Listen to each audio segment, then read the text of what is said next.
we'll guide you through how you can enable the dark mode on Excel so that it can turn the menu and the page and all the interface into the dark mode. It's pretty simple. I'll not waste your time to give you some lengthy intros. So without wasting any time, let's get started.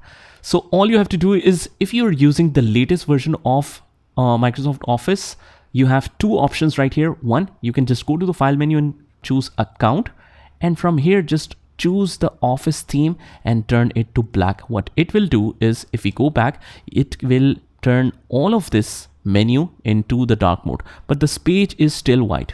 Now, in order to turn the spreadsheet into black, unfortunately there is no direct option. So what we have to do is just go to the page layout and click background here, and under the background we can search it directly on Bing image search. Just go here and write here black, and just uncheck this Creative Commons only so that we can see some other results, and just choose the one which has completely plain background like this one and click on insert, and your background is now black. But as we can see, it is already in the checkered style.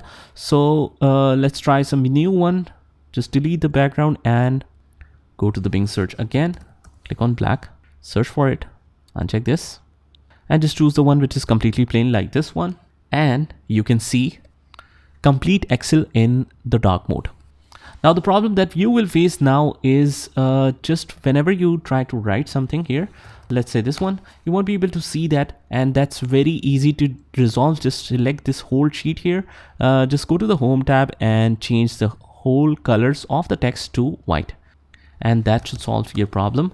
Now you will be able to see this, and this is how you can enable the total dark mode in Microsoft Excel. I hope you found this video helpful, and if you did, hit the like button and subscribe to our channel. Also, if you want to see other amazing tips and tricks on the latest version of Excel, just check out the playlist link in the description, and I will see you in the next one.